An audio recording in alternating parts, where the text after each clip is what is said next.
Hello, good morning, જય માતાજી મિત્રો. કેમ છો બધા? મજામાં? આજે તો આપણે જવાનું છે ડીસા, આપણી ઘરે. આજે ઘણા દિવસ પછી ઘરે જઈએ છીએ, તો આ બને હમણાં વ્લોગમાં છેલ્લે સુધી. ઓકે, આપણે નીકળી ગયા છીએ બસ સ્ટેન્ડ જવા માટે, પરંતુ ઊંઝાનું નાળું બંધ હોવાથી આપણે રેલવે ટ્રેક પરથી જઈશું. પછી આવી ગયા આપણે ઊંઝાનું બસ સ્ટેન્ડ. આપણે બસની વાટ જોતા હતા કે ડીસાની બસ ક્યારે આવે. પછી મળી ગઈ આપણને ડીસાની બસ.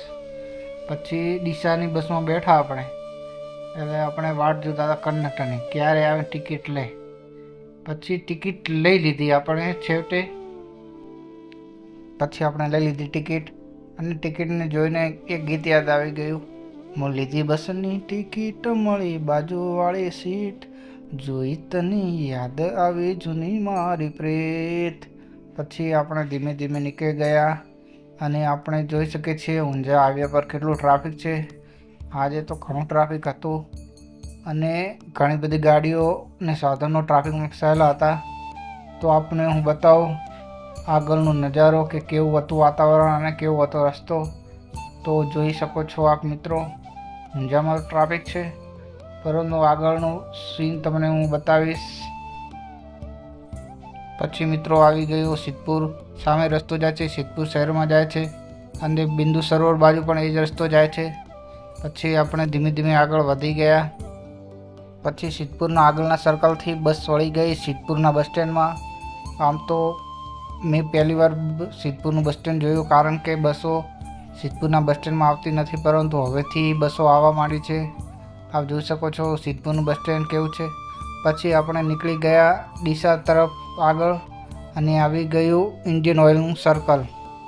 અહીં ખૂબ જ સરસ વાતાવરણ હતું, તેથી આજે વ્લોગ બનાવવાની પણ ખૂબ મજા આવી ગઈ, અને સીન પર સારા શૂટ થઈ ગયા છે મિત્રો. પછી મિત્રો આવી ગયું પાલનપુર, અને આમ જોઈ શકો છો પાલનપુરનો નજારો કેવો છે.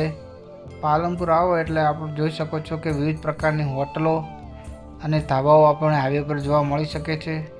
અહીં રવિવારે તો ખૂબ જ ભીડ હોય છે, આપણને સીટ પણ મળતી નથી, અને ખૂબ જ ટ્રાફિક જામ હોય છે.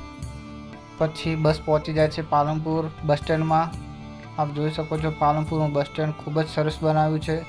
અહીં દરેક પ્રકારની દુકાનો, નાસ્તાની દુકાનો, શોરૂમ, દરેક પ્રકારનું ચીજ વસ્તુ મળી જાય છે. અને આપ જોઈ શકો છો બસ સ્ટેન્ડ અંદરથી પણ કેવું સરસ બનાવ્યું છે. પાલનપુર શહેર એ આપણા બનાસકાંઠાનું વડું મથક હોવાથી આ સિટીનો ખૂબ જ સરસ વિકાસ થયેલો છે. રોડ, રસ્તા, પાણી, મકાન, દવાખાના, દરેક ચીજ વસ્તુઓનો ખૂબ જ વિકાસ થયેલો જોવા મળે છે. છેવટે મિત્રો આપણે ડીસા શહેરમાં પહોંચી ગયા છીએ, અને આપણે થોડી ક્ષણોમાં આપણે ઘરે પહોંચી જઈશું. તો બન્યા રહો વ્લોગમાં અને જુઓ રસ્તો કેવો છે. બસમાંથી લઈ લીધી વિદાય, અને આવી ગયા છે આપણે ઘર તરફ જવા માટે. તો આપણું ઘર હાઈવે ઉપર જ છે, તેથી આપણે ચાલતા જ જઈશું આપણી ઘરે, અને થોડી જ ક્ષણોમાં પહોંચી જઈશું આપણી ઘરે. મિત્રો આપ જોઈ શકો છો આપણે પહોંચી ગયા છે ઘરે, અને આ છે આપણો ઘરનો હોલ. આ છે મારો બેડરૂમ, પર્સનલ બેડરૂમ જોઈ શકો છો. અને આ છે આપણું રસોડું.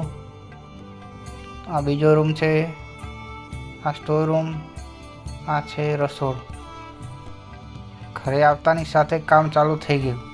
આપણે પાણીમાં હળદર નથી નાખતા ટ્રેન્ડને ફોલો કરવા માટે, પરંતુ પપ્પાને કીધું એટલે દૂધમાં હળદર નાખીએ છીએ, તેથી આપણું દૂધ પણ ગરમ થઈ જાય અને ટ્રેન.